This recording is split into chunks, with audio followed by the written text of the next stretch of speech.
Saudi আরবের একটি শহর থেকে একবার এক কালো জাদুকরের বাসায় রেড দিল পুলিশ।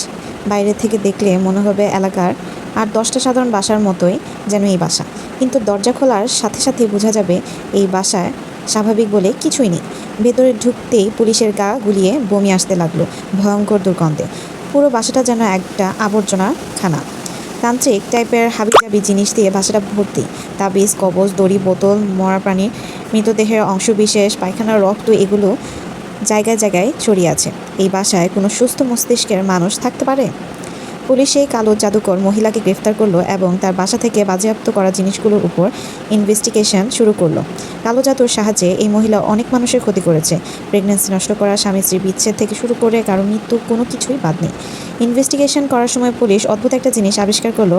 একজন পার্টিকুলার মহিলার উপর অসংখ্যবার কালো জাদুর চেষ্টা করা হয়েছে।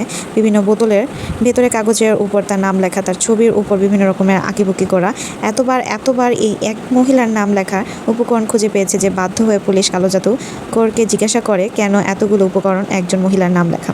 কালো জাদুকর মহিলা তখন বলে, আমি এই মেয়েটার উপর কালো জাদু করার জন্য দুনিয়ার কোনো চেষ্টায় বাকি রাখিনি, অথচ কিছুতেই আমি কালো জাদু করে তাকে কাবু করতে পারিনি। এই মেয়েটির আপন খালা আত্মীয়রা তাকে কালো জাদু করার জন্য আমাকে অনেক টাকা দিয়েছে, অথচ আমি যতবার আমার জিনদেরকে তার বাসায় পাঠিয়েছি ক্ষতি করার জন্য, জিনগুলো ফেরত এসে আমাকে বলেছে আমরা তো ওই বাড়িতে কিছু দেখতে পাই না, ক্ষতি করার মতো কোনো মানুষকে দেখতে পাই না। সুবহানাল্লাহ। এই মেয়েটার উপর কালো জাদুর এত চেষ্টা করা হয়েছে, সে আদৌ নিরাপদ আছে কিনা এটা নিশ্চিত করার জন্য এবার পুলিশ মেয়েটিকে সরাসরি ফোন দিল। মেয়েটাকে সব খুলে বলল পুলিশ। সে এত ভীষণ অপ্রস্তুত হয়ে সব কিছু শুনছে। তাকে জিজ্ঞাসা করলো, এই যে এতবার আপনার ক্ষতি করার চেষ্টা করা হয়েছে, আপনি কি কিছু টের পেয়েছিলেন? উত্তরে ভদ্র মহিলা যা জবাব দিল তা শুনে হাত পা যেন ঠান্ডা হয়ে যায়। তিনি বললেন, জি, মাঝে মাঝে সন্ধ্যার পর আমাদের মনে হতো ঘরে জানালাগুলোর উপর বাইরে থেকে সজোরে বাতাস দিয়ে কোনো আঘাত করা হচ্ছে। আমরা ভাবছি হয়তো এটা কোনো ঝড়ের আলামত অথবা আবহাওয়ার সমস্যা। এবং মাঝে মাঝে রাতে দেখতাম আমাদের ঘরের লাইটগুলো জ্বলছে এবং নিভছে, আবার নিজে নিজেই ঠিক হয়ে যেত। তাই আমরা ভাবতাম হয়তো বৈদ্যুতিক লাইনের কোনো সমস্যা। এর বেশি তো আমরা কিছু চিন্তা করিনি। আল্লাহু আকবার।